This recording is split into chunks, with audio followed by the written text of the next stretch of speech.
Let's talk a bit more about the perfect aspect.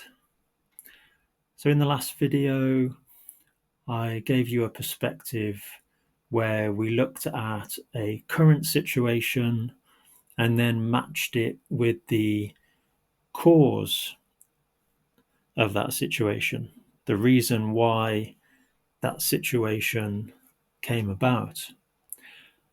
Another way of looking at that, which is a common way for it to be taught, is to talk about the results of an action. So we'll look at it that way as well today. But it's the same thing when you think about it, whether you look at an action and the results in the present, or if it's present perfect, the results in the present of that action, whether you look at the action and the results of that action, or you look at the current situation and what happened before that led to that situation, we're doing the same thing. We're just matching things that happened and situations that come after.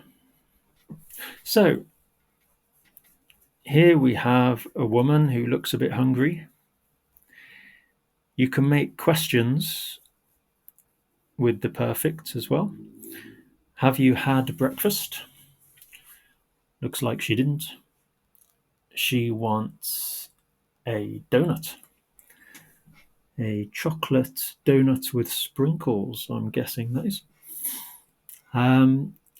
She hasn't eaten for a while. There we go. So she didn't eat. The result is she's now hungry. Or looking at it the other way, she's hungry, and the reason for that is because she didn't eat breakfast. So you see, in both cases, we're just matching one event with another, cause and effect. It doesn't really matter whether you think of it going forwards or backwards in time. The important thing with the perfect is we're matching these things up. So, what about this portly fellow? Chubby Jake. Have you thought of going on a diet? Yeah, we mustn't be rude, but maybe he needs it. He has eaten too much. There we go. So again, we could say he ate too much, and because of that, he's fat. Or here he is, he's fat. What happened? Well, he ate too much. So matching two events or situations in time so that they make sense together. Another key word that you can keep in mind when thinking about the perfect is relevance, or is something relevant? So here's, I'm going to guess it's the chap here going for a job, and the woman with the computer is probably the manager. She's asking, have you got any experience? Oh dear, that's not how you spell experience. I will fix that later. But have you got any experience? Not did you get experience, but have you got?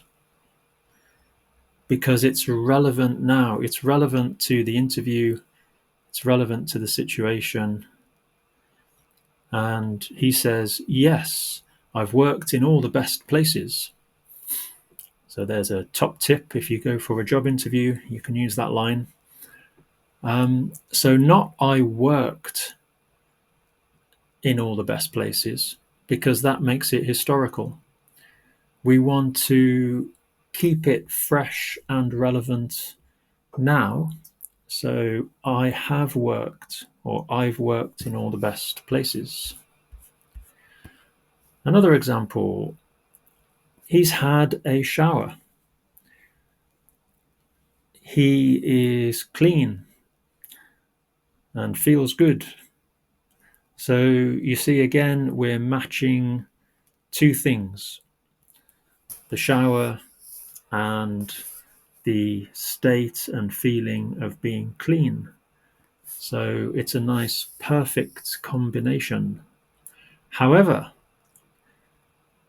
later on, considerably later on by the looks of it, but it doesn't matter how much time passes.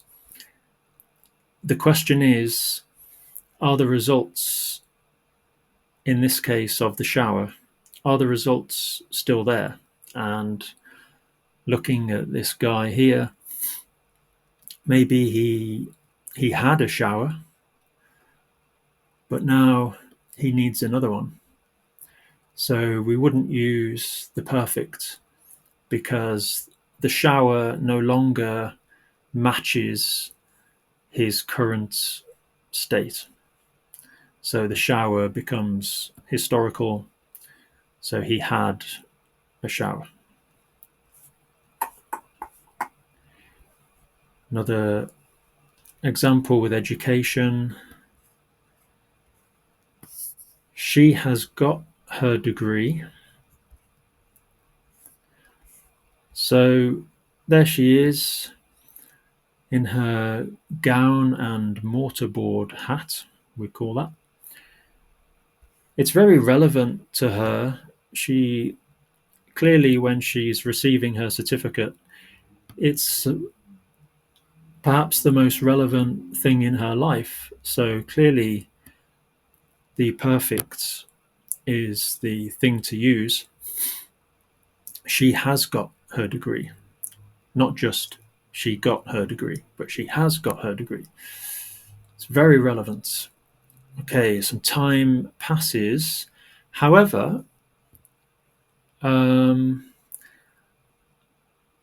let's just say that this is her still, very prepared for her interview with a clipboard or something.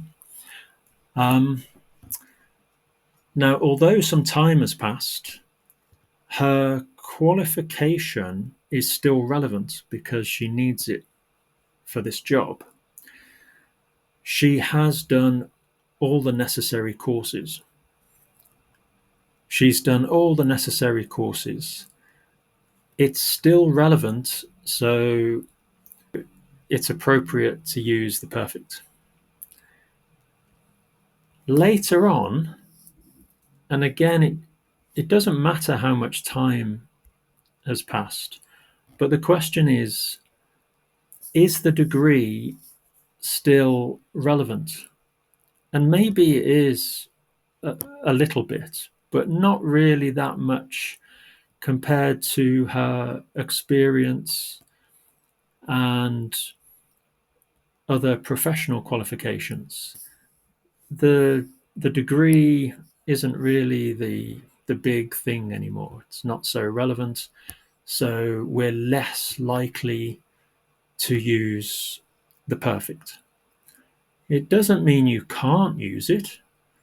If you want to emphasize that it's still relevant, then you can use the perfect. It's just more likely that we'll use the past simple because the degree has become relatively historical. So she studied for her qualifications. If we said she has studied for her qualifications, it does make it sound more recent. Do you remember Bella and her journey to the church to bury her bone?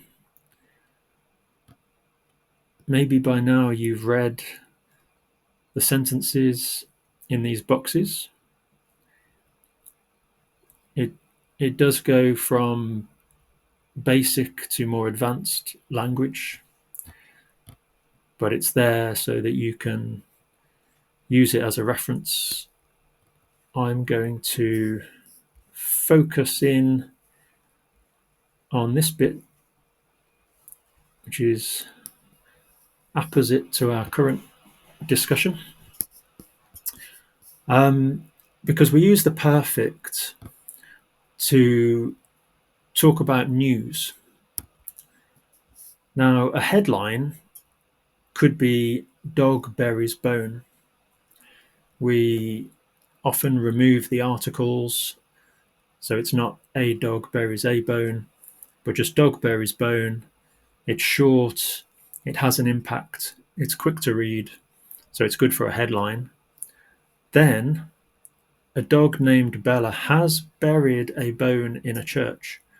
So we don't want it to sound historical because this is news. We want it to sound new, fresh, exciting, relevant. You must read it. Buy this newspaper or magazine, or keep reading the website. So we want it to attract attention. So let's make it relevant. A dog named Bella has buried a bone. However, just by convention, once we've used the perfect, we then continue in the simple because it's more simple to do that. So, while eating her bone, a fly landed on her nose. Bella ate. So you see, it's just past simple now. I think that's it for today.